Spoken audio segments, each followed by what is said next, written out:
Hi everyone, my name's Mark and welcome to my YouTube channel.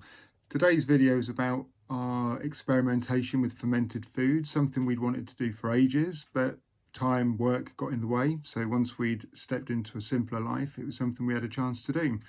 To be honest with you, I was a little bit scared. I'd read some horror stories about people poisoning themselves with bad bacteria. But I thought, oh, come on, give it a go. What's wrong with you, man? So anyway, here we are. We've had a go. Glenda's involved as well, so you'll see her as part of the process today. Wouldn't have done it without a book, and I'll put a picture up in the top corner here. Thoroughly recommend it.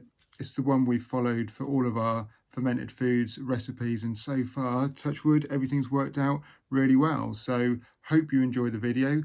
Would love to hear your comments about the fermented foods you've tried and what's worked and what hasn't. Maybe we can share some experiences and help each other out on this one a bit. So anyway, on with the video. Hope you enjoy. So we'll start with something which we found quite easy to do, which is sauerkraut.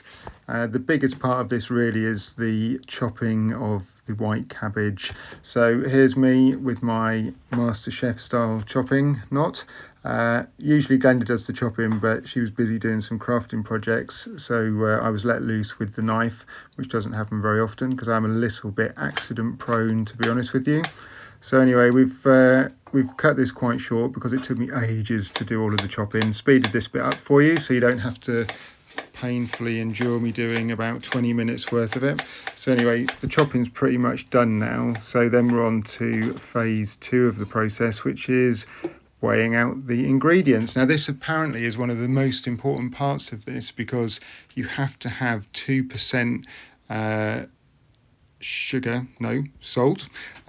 salt to the weight of the cabbage. So we've got multiple pans here and we're weighing it out, and I'm now putting my salt in, which helps draw the moisture out of the cabbage, which creates the brine, which then does the fermentation and the magic happens. So we end up with healthy bacteria goodness, and that's how the theory goes anyway. So we're just tipping the rest of the salt in, and then you move on to the fun bit, arms and sleeves rolled up there, ready for massaging it in. So you get the salt right into the cabbage, and that helps release the natural juices out of the cabbage, and you end up with, as I said before, the lovely brine, which does all of the fermentation for you. So not good if you've got some cuts on your hands, which I've got a few, trying to look tough about it, but to be honest with you, it's stinging a little bit. And very chapped hands. It's been cold here as well. So then we move on about 3 hours. We've let the brine draw out of the cabbage, and we're now packing it into the freshly sterilised jars. You can see it's a little bit darker now, so this was getting quite late in the evening. I should have started a bit earlier really. So excess juice going in, because you have to make sure that the cabbage is fully covered with the brine, so there's no air in contact with it, otherwise you do end up with the bad bacteria, I think. So once we've scraped all of it out of the mixing bowls and put into the jars, the next step is just to weigh it down. So we just use some pickling pebbles for that. The pickling pebbles just keep the cabbage down, so that makes sure it stays fully submerged at all times. And then when that's done, you're kind of pretty much there really. We've got some excess juice here. This is the stuff from other batches. We keep it because it's always handy to top up the new batches with. So that's the excess going in, lovely. And then finally we have to put the rubber seals on. Once we've put the juice in, rubber seals go on, lids get shut, and to be honest with you, that's kind of it then. Once that's happened, we just leave it for 2 or 3 weeks. We actually like it quite sharp and almost a bit more acidic, so it's got a bit more tang about it, but I think you can eat it within 3 or 4 days if you want to. It's just personal preference at this point. I think the longer it goes, you get more acetic acid, without getting too boring about it. Anyway, here it is. It's going into the pantry now, and we can say good night to the sauerkraut for the next 2 weeks and forget about it. Lovely jubbly, job done.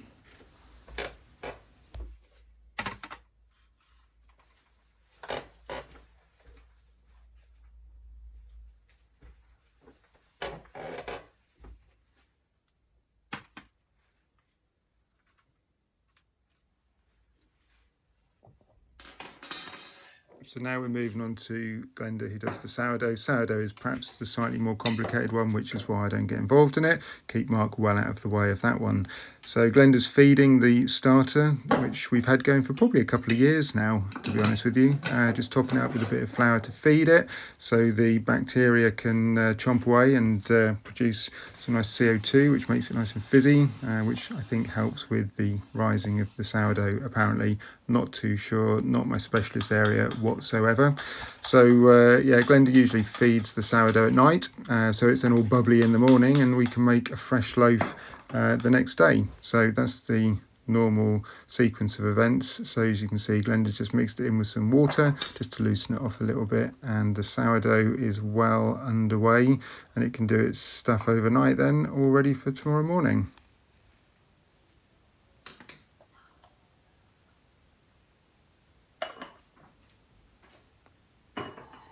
Okay, so now we're on to the magic happening. Glenda's put the flour and water into the mixer. So this is just flour and water, I think, at this point. And then here we go. Here we come. Here's the sourdough starter. It's coming out. So this is what has to go in, which effectively is the yeast if you were making a normal loaf. Apart from this is sourdough with all the lovely, healthy bacteria going in. So mixer comes up. Yeah, lovely big dollop of dough on the end there.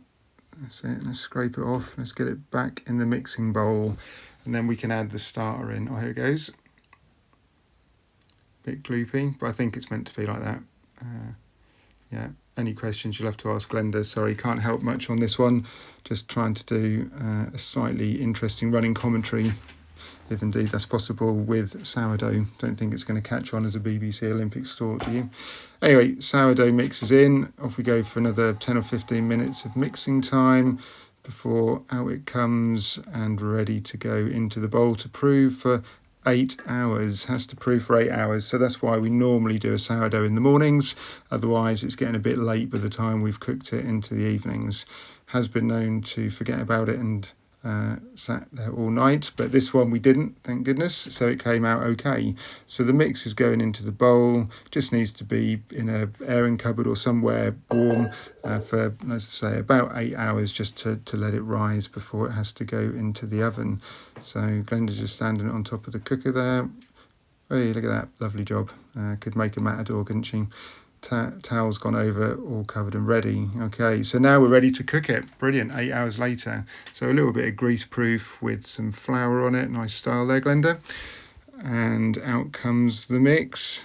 Look at that. Who'd have thought it's going to be something edible at the end? But it is, I promise you. And it's very tasty. Very, very tasty and full of air bubbles, which is nice. Oh, and the bacteria, as we said before. So out comes the preheated tin. Careful, hot on top there, well done. And the mix is about to go into the pre-warmed tin. Yeah, lovely style there, Glenda. Brilliant, in it goes.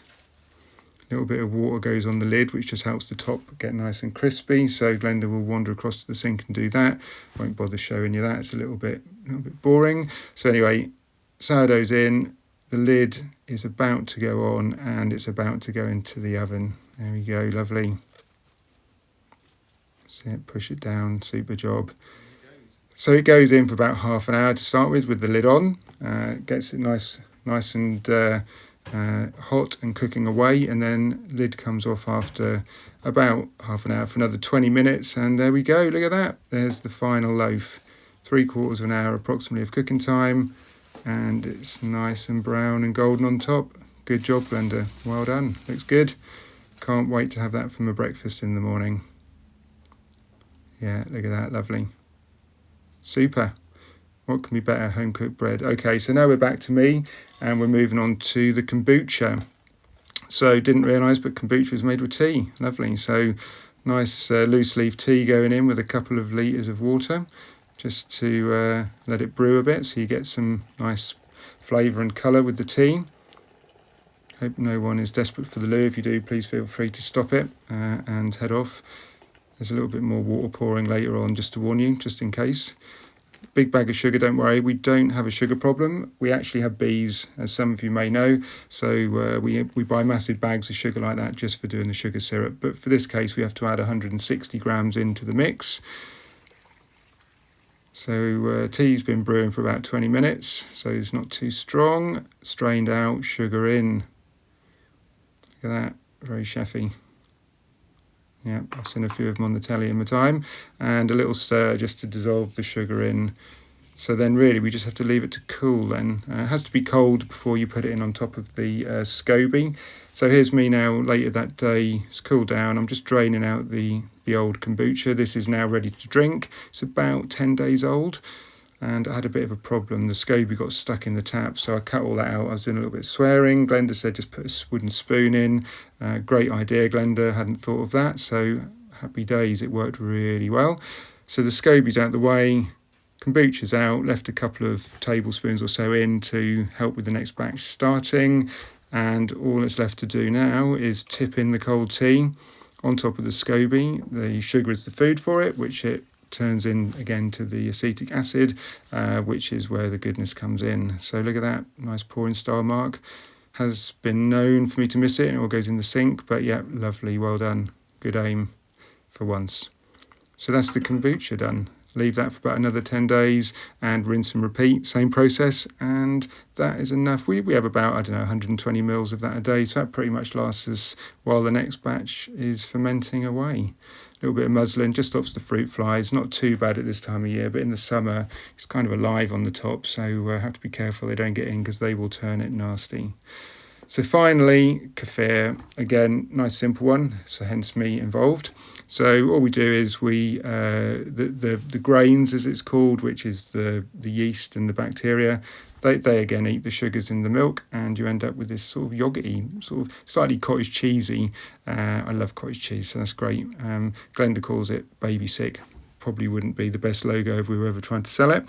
I prefer cottage cheese. Anyway, tip it in through a nylon sieve. Don't want to have it in touch with anything metal because it can impair the flavour and damage it. So speed this up, a bit boring as we're going through. Takes a while. Oh, there's the grains. Pop them back in the kiln jar.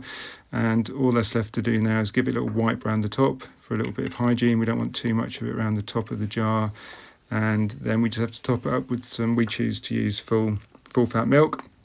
I think you can use semi-skimmed as well or goat's milk, whatever takes your preference. So with the grains, we put about 950 mils of milk in and we leave that for 48 hours. So we do this every 2 days and we have a little tipple of it every day. Well, I hope you enjoyed that whistle-stop tour of our fermented food and drinks. If you liked it, please like the video and I will see you next time. Thank you for watching, everybody.